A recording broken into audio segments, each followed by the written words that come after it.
What up, and greetings. Ladies and gentlemen, I know that it's been a while since my spoiler-free Warcraft review, and I wanted to do a spoiler-heavy review, but then I've seen that there was loads of them around, and instead I'm gonna do something slightly different. So today, I'm gonna talk about 3 things that I liked and disliked in the Warcraft movie. So I'm gonna start with things that I disliked, because in my spoiler-free review, I was pretty positive about the movie, so let's start with some bashing. I'm gonna pump you full of lead. Also, as mentioned before, I already made a spoiler-free review, so feel free to watch that if you haven't yet seen the movie. And after you go and watch it, you can watch this and see if you agree with me or not, yeah? But please, if you don't want to get spoiled, stop listening to this video right now, because I'm gonna get into some very spoiler-heavy stuff about the story and the lore behind it. So the number one thing that I hated the most was the romance in between Lothar and Garona. I know that in the original version of the lore, Garona falls in love with Medivh, and there wasn't space in this movie to make that happen, because this movie gives the impression of developing over maybe 2 weeks of time, whereas, Garona falling in love with Medivh was months of her spending in Karzhan, and that just wouldn't happen with the way that they wanted to develop Medivh. It made sense that they didn't go that way, but they just didn't have to go the romance way at all. I mean, there was more chemistry in between Mad Max and Furiosa, and there wasn't even a love story in Mad Max. This just didn't work. I mean, half of the time, she sees him, he's talking about his dead wife, he's crying, he's saying that he blamed her for... he blamed his son for her dying at giving childbirth. I mean, what the hell? This just didn't work, okay? It didn't work for me, for anyone in the cinema. I don't think that it was necessary. I don't know if it was Duncan Jones wanting to have romance in there. I guess it was the studio, which was just like, we need to have a romance. There's not a movie without love in it. And there are movies without love in it, and they do work, and this just wasn't necessary. It was cliched, it didn't make sense, and there was no chemistry between them whatsoever. 2. Second thing that I didn't like the most was the way in which Garona was murdering King Lane, or she was killing him so that Black Hand wouldn't get to him first. That scene just didn't work. It was this sort of slow-mo, like having a dialogue in between a battle that's happening quick and them just speaking in normal voices where there's, loud noises everywhere around them. And it just felt like Black Hand is going to them forever. It's like in Civil War when they're having the massive fight scene on the airport and they're just speaking in normal voices, having those witty, funny lines, and they're like 50 feet from each other. There's no way how they would have heard each other if they spoke in normal voices. They would have to shout it, and even then everything is exploding around them. It's so unrealistic, okay? And I guess it made sense, but that scene just didn't work. She's like half crying, he just like launches into battle, and then she kills him out of pity. It made sense, but the scene just didn't work at all. Third, and the last thing that I disliked the most about the movie was the meeting in between Durotan and King Lane and the other folk on, I think it's Blackrock Spire, Deathwing Pass. I'm really not 100% sure, please correct me if I'm wrong. But they get ambushed, and it's because Ogrim told about the meeting to Gul'Dan, but that's not really apparent. I mean, that whole betrayal thing, first time I was watching the movie, I didn't even get it, and I know the story.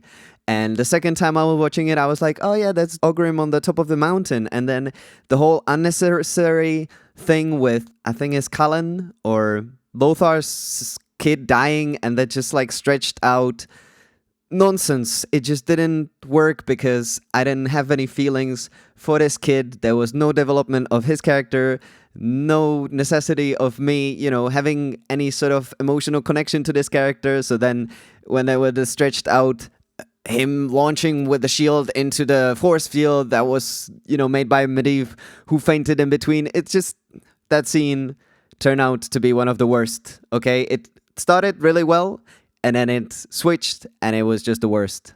At the end, Garona launching on the horse as well, like, what was that even? Did you notice that? She just like jumped on a horse from like 10 feet from behind, and she's like, what?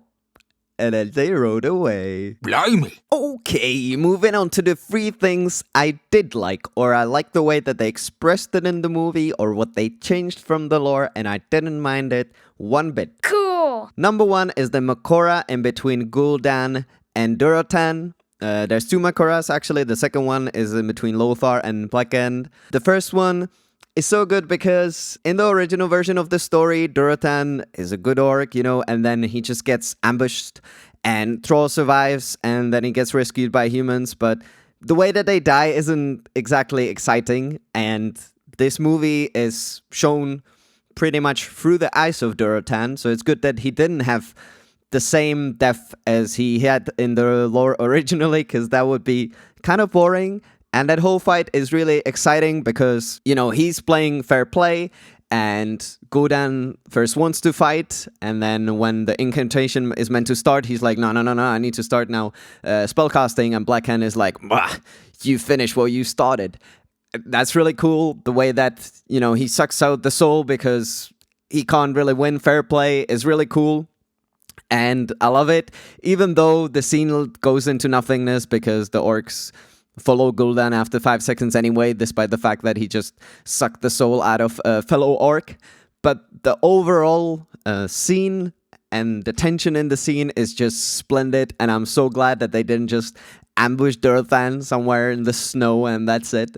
So really, really cool. This Makorra, way better than the second one, even though that one was pretty cool as well, and I'm going to talk about it a bit more when I talk about the third thing that I liked. 2. Second thing that I really liked, and a lot of people will disagree with me on this because I've seen a lot of people complaining that they touch their lore and what is this fell thing, that it doesn't make sense, it's just corruption and Medivh because his mom got corrupted by Sargeras, blah blah blah blah blah, and yeah, that's fair enough. And they can still explore on that because it will still make sense even with this version of the story that they gave us. I really like that the Fell was just sort of the first sign, sort of when in Hobbit in the book they were talking about Necromancer that later on turned out to be Sauron, and about this unknown force. And this is pretty much it. The Fell is the first sign of Burning Legion on Azeroth, and then they see Medivh corrupted and they're like, what's up? They still don't know what's up. And their main threat at the moment is still Orcs. But later on in the future, it will become the Burning Legion, and then we'll get to know more about it. And I think that it makes perfect sense without overwhelming this story with too much info.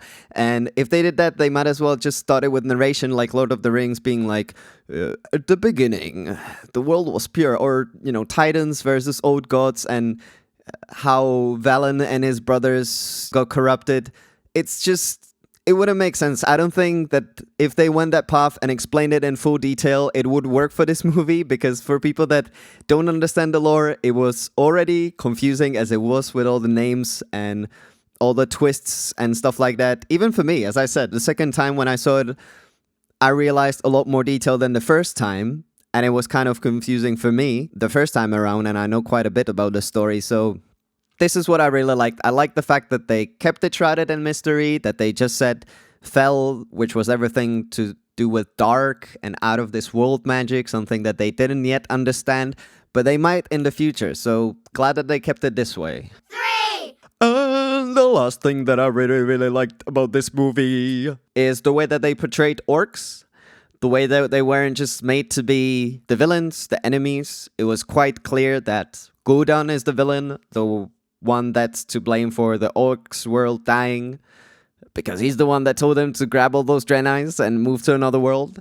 And they came to this world to survive, not really to diminish everything on the world, so it's not necessarily pure evil. They just show the way that the Orcs live by blood and honor. Blood is a part of it, like Durotan said. Orcs know nothing but war, but the honor was very much present. When Lothar slashed Blackhand in that Makorra at the end of the movie, the Orcs let him walk away because he won fair and square, and they were like, Zog Zog. And they saw that he just killed the biggest badass orc around. What you gonna do about it? And they let him walk away or take in lane and get to safety. That was really cool. So I like the way that Duncan Jones showed that the orcs are not really one-sided. They're not just bloodthirsty monsters, like the humans say. And there were no trolls, unfortunately. And that's all from me for my top 3 things that I liked and disliked about the World of Warcraft movie? Well, if you enjoyed this video, please give it a thumbs up.